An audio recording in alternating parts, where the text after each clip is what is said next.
मुकेश खन्ना जी मेरी बात सुनिए, मैं आपसे बहुत प्रभावित हूं। पिछले एक हफ्ते से आपसे तीसरी बात कर रहा हूं।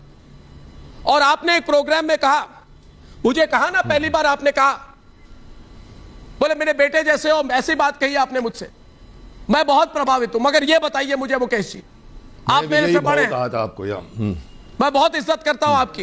ये टीवी पर आपने बोला विजय भाव बेटा। अब मेरी बात सुनिए, ये कह रहे हैं आज टीवी पर, अरे सुशांत बाइपोलर है। अरे आपको कैसे पता चला कि बाइपोलर है? आप कितना ड्रग्स लेती थी, कितना बेचती थी, क्या बिजनेस करती थी ड्रग्स की, किसके साथ आती थी जाती थी, क्या बिजनेस हो रहा था, उसके बारे में कोई सवाल नहीं? क्या आप सुशांत को कंट्रोल कर रही थी? नहीं, मैं नहीं कर रही थी। ये कोई सवाल जवाब है? क्या आपने सुशांत के घर में स्टाफ बदले थे? नहीं, मैंने नहीं बदले थे। अरे मैं पूछता हूं, ये पत्रकार के सवाल है कि पीआर कंपनी के सवाल है? अब दूसरा दावा सुनिए, रिया सुशांत की सबसे बड़ी राजदार है, इसलिए उससे तीखे सवाल पूछे जा रहे, कह रहे। अब जरा तीखे सवाल आप भी सुनिए। पहला सवाल, क्या आप सिद्धार्थ पिठानी को जानती थी? नहीं, मैं नहीं जानती थी। अच्छा, क्या आपने सिद्धार्थ के परिवार को कट ऑफ किया था? क्या आपने आईटी वाले को बुलाकर डेटा डिलीट करवाया था? नहीं, मैंने नहीं डिलीट कराया था। ये क्या है? ये इंटरव्यू है। वो कहते हैं ना, वो कौन है, वो करण जौहर। ये जैसे कॉफी विद करण होता था, ये कॉफी विद तक है, ये कॉफी विद तक है। और देशवासियों, ये मेरा सवाल मुकेश खन्ना से ये है, आज टीवी के इतिहास में बहुत बड़ी घटना हुई। दुनिया का पहला इंटरव्यू हो रहा है जिसमें सवाल है, लेकिन काउंटर सवाल एक भी नहीं है। और एक बहुत बड़ी बात आपको कहना चाहता हूं विकास जी, मेरे पास भी मुंबई में बड़े कांटेक्ट है। तो इंटरव्यू में कहा, पता है ये एक मोडाफिन या मोडिवीन या ऐसा करके कोई ड्रग लेता था। तो इंटरव्यू में पूछते, हां अच्छा, ब्रेकिंग न्यूज, ये मोडाफिन ड्रग लेता था, ये इतना बुरा आदमी है सुशांत कि ये ऐसे पिल लेता था, बीमार आदमी था, मानसिक तौर से बीमार था। तो मैंने भी फोन घुमाई मुकेश जी, मेरे कॉल डेटा रिकॉर्ड देख लीजिए, मैंने उसी व्यक्ति से फोन घुमाई और मैंने पूछा, कभी आपने मोडाफिन दी है? बोला बिल्कुल नहीं। और मैंने जब पूछा कि आप जरा मुझे बताइए, कभी सुशांत आपके पास आया था? तो बोला, तो वो तो सामान्य कोई किसी को चिंता होती है ना, जिसको अंग्रेजी में कहते हैं माइल्ड एंजाइटी, वो आपको भी हुआ होगा, मुझे भी होता है। माइल्ड एंजाइटी 50% लोगों को होता है।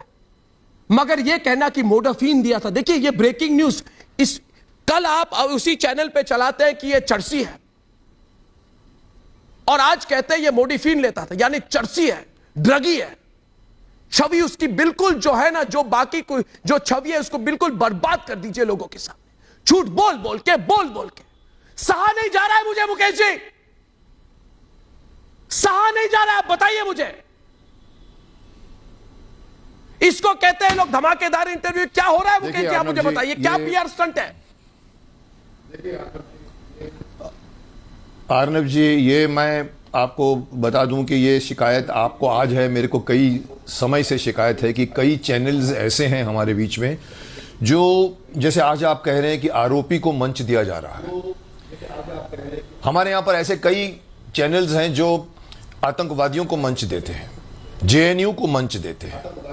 मैंने कई बार कहा, बिल्कुल, अगर आप बिल्कुल वहां क्या हो रहा है, अगर आप मुझे अगर आप नहीं बताओगे तो मैं तो शांत रहूंगा, मुझे क्या जानना है, ये पुलिस का काम है, आप क्यों बताते हो? लेकिन वो आतंकवादी को ग्लैमराइज करने के लिए उसको बिठा देते हैं और पूछते हैं और उसका पक्ष जानने की कोशिश करते हैं, जैसे आज रिया का पक्ष जानने की कोशिश कर रहे हैं। This is PR, this is just taking out उसको सिंपैथी दिलाने के लिए।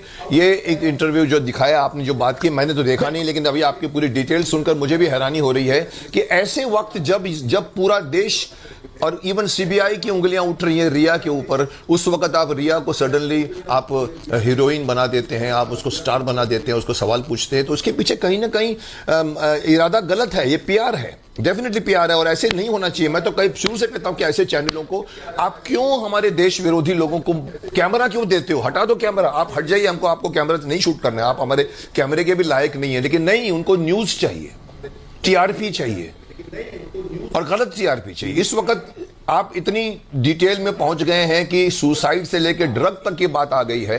आज किसी और चैनल पे तो किसी ने और आरोप लगा दिया कि कोई उसका दोस्त था और वो दोस्त ने ही किया था। इतनी गुत्था गुत्थी के बीच में आप सडनली उस लड़की को मंच दे रहे हैं और पूछ रहे हैं कि भाई उनके घर वालों के खिलाफ सवाल उठाए जा रहे हैं, उनके वो कह रहे हैं। शर्मनाक बात है। ऐसी चीजों को तो मैं शुरू से कहता हूं कि घर वालों पे गाली, फैमिली पे गाली, सुशांत पे गाली, सब कुछ मुकेश गाली।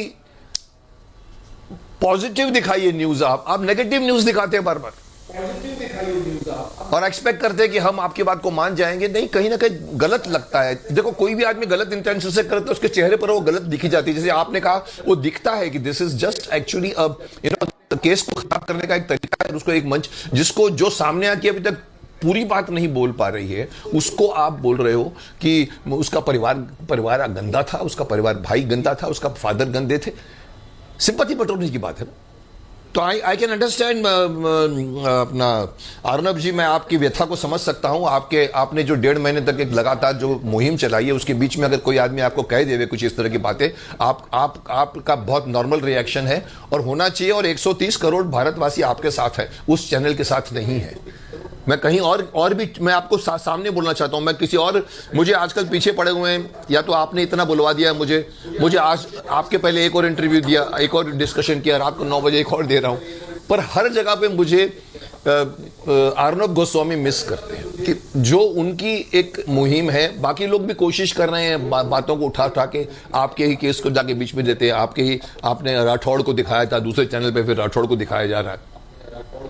तो कहीं ना कहीं मैं समझ सकता हूं कि ये मुहिम आपकी है और हम सब आपके साथ हैं। So I think you must not stop, you must proceed. Because नहीं, मुहिम पूरे देश की है। नहीं अनुजा, नहीं, मुहिम हमारे पूरे देश की है।